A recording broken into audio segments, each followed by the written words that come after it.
అందరికీ నమస్తే అండి.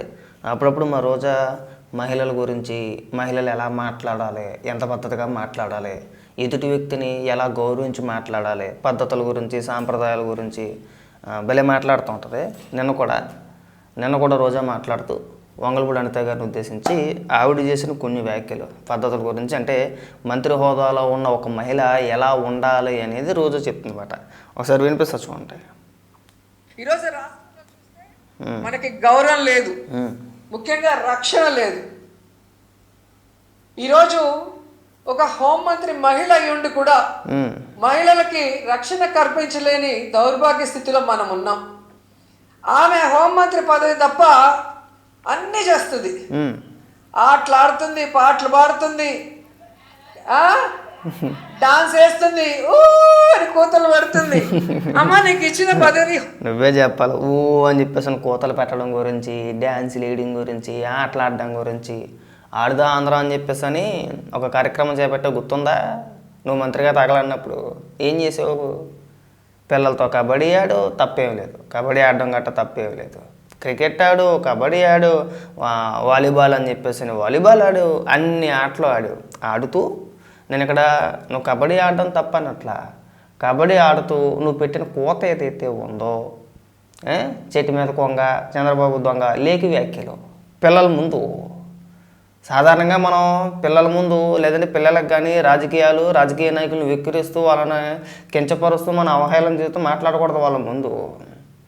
నువ్వు చెప్పాలి ఇక్కడ సంస్కారం గురించి. హోంమంత్రి గారు ఆవిడ పని ఆవిడ చేసుకుంటా వెళ్తున్నారు. ఎక్కడా కూడా మీలాగా ఎదుటి వ్యక్తిని బూతులు తిట్టేసి లేదంటే వెక్కిరించో లేదంటే వాళ్ళని కించపరచో అలాంటి కార్యక్రమాలు ఆవిడ చెయ్యట్లేదు. నువ్వు మంత్రిగా ఉన్నప్పుడు ఎన్ని బూతులు మాట్లాడావో అందరికీ తెలుసు.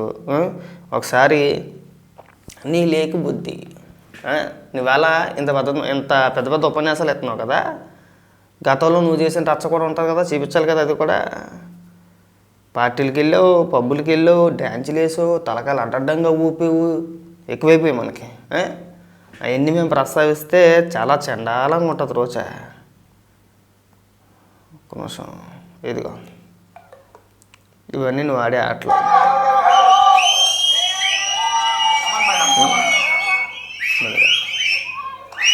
చూసావు కదా, ఇంకా చాలా ఉన్న వీడియోలు, ఒకటి కాదు రెండు కాదు. అలా కొడితే ఇలా అవుతున్నాయి. మీరు అధికారంలో ఉన్నప్పుడు బూతులు మాట్లాడి ఈరోజు మీరు ఎదుటి వ్యక్తులు నీతులు చెప్పమాకండి, అర్థమైందా? అసలు వంగలపూడి అనిత గారిని విమర్శించే హక్కే లేదు మీకు. ఆవిడతో మీకు పోలికేంటి? మీలాగా ఏ రోజు కూడా మీ పార్టీ నాయకులను కానీ జగన్మోహన్ రెడ్డిని కానీ నువ్వు మాట్లాడినట్టుగా ఏ రోజు మాట్లాడలేదు. ఆవిడ మాట్లాడదు కూడా. యూట్యూబ్లో కానీ గూగుల్లో కానీ రోజా బూతులు అని కొడితే 100 వీడియోలు వస్తాయి. అందులో 100, ఒకటి కాదు రెండు కాదు, 100 వీడియోలు.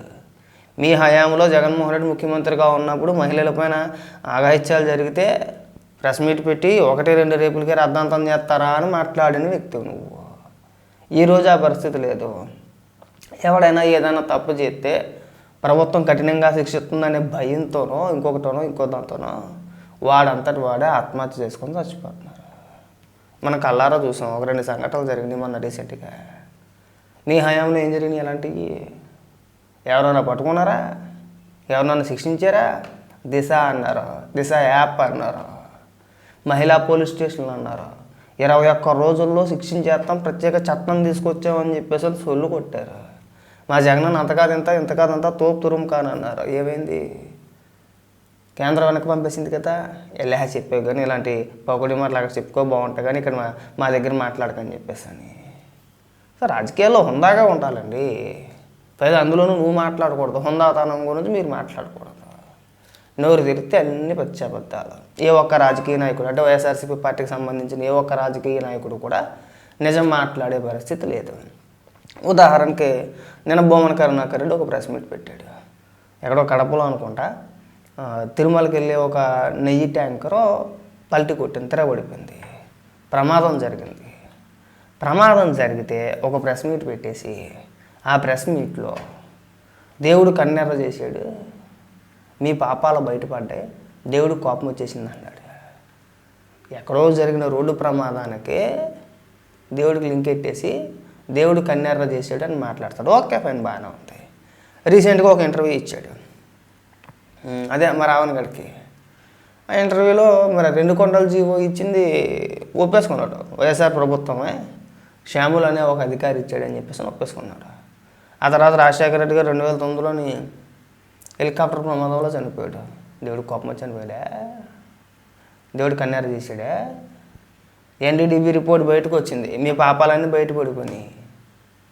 మరి అలా కూడా మాట్లాడాలి కదా బొమ్మన. ఇంకొక దరిద్రం ఏంటంటే, నెయ్యి ట్యాంకర్ పల్టీ కొడితే ప్రమాదవశాత్తు అది పడిపోతే అక్కడ అంటే మన మనుషుల మైండ్ సెట్ చెప్తున్నాను, ఆ నెయ్యిని ఎత్తుకెళ్ళడానికి బకెట్లతో వచ్చేసారండి. అదొక అతిపెద్ద దరిద్రం. దాని గురించి మాట్లాడదాం అనుకున్నాను కానీ మళ్ళీ బాగోదులే, సిరాకు ఉంటుంది అని చెప్పి ఇలా ఉంటాయన్నమాట. మీరు చేసే అసత్య ప్రచారాలన్నీ కూడా ఏ ఒక్క మాట నిజం ఉండదు, ఒక మాట మీద ఉండరు, ఏదో రకంగా డైవర్ట్ చేయాలి. ఈ కల్తీ నెయ్యి వ్యవహారాన్ని డైవర్ట్ చేయాలి. మీ హయాంలో చేసిన మద్యం స్కాము, లిక్కర్ స్కాము, దాన్ని డైవర్ట్ చేయాలి. దాదాపు ఈడీ 440 కోట్ల రూపాయలు జప్తు చేసింది. ఎవరైతే ఈ రాజకేశ్ రెడ్డి కావచ్చు, ఇంకొకరు కావచ్చు, ఎవరైతే నిందితులు ఎవరైతే ఉన్నారో, ఈ విచారణలో భాగంగా రిమాండ్లు ఎవరైతే ఉన్నారో, వ్యక్తులు ఎవరైతే ఉన్నారో, ఈడీ 440 కోట్ల రూపాయలు ఆస్తులు సీజ్ చేసింది. తక్కువ లెక్కతో 2,000 పైన 3,000 కోట్లు ఎంతో చిల్లర పైన వీళ్ళు అవినీతి చేసింది. అన్నీ బయటకు వస్తాయి, తొందరపడ అవసరం లేదు. ప్రతిదీ బయటకు వస్తాయి. అడ్డగోలుగా వెళ్ళిపోయి దొరికారు కదానో ఇంకొక రకంగానో ముందస్తుగా అరెస్టులు చేసి మీకు ప్రజల్లో సానుభూతి వచ్చే ప్రయత్నాలు ఇవి కూడా ప్రభుత్వాలు చేయవు.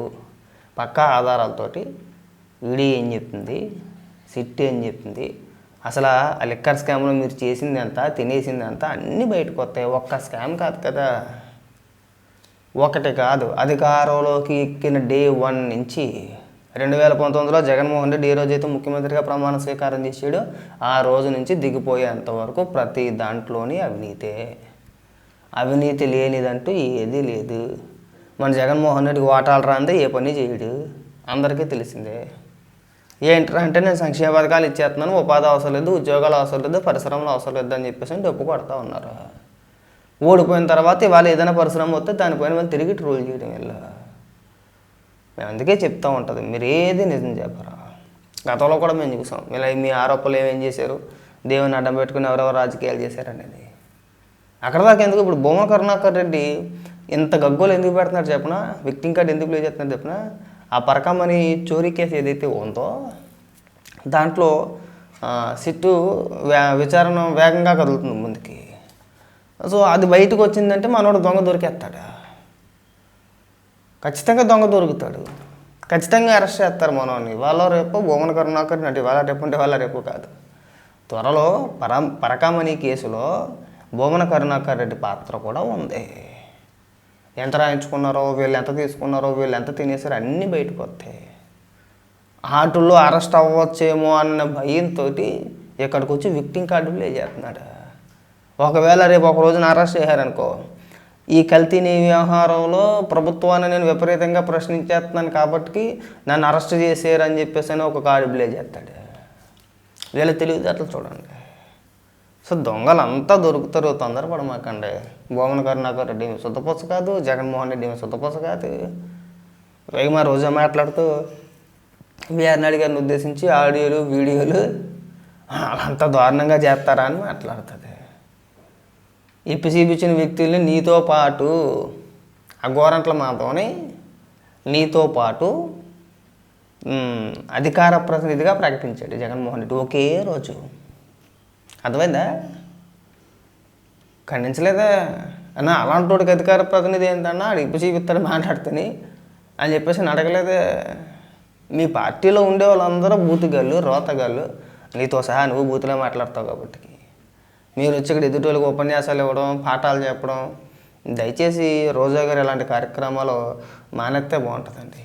చాలా చండాలంగా ఉంటుంది.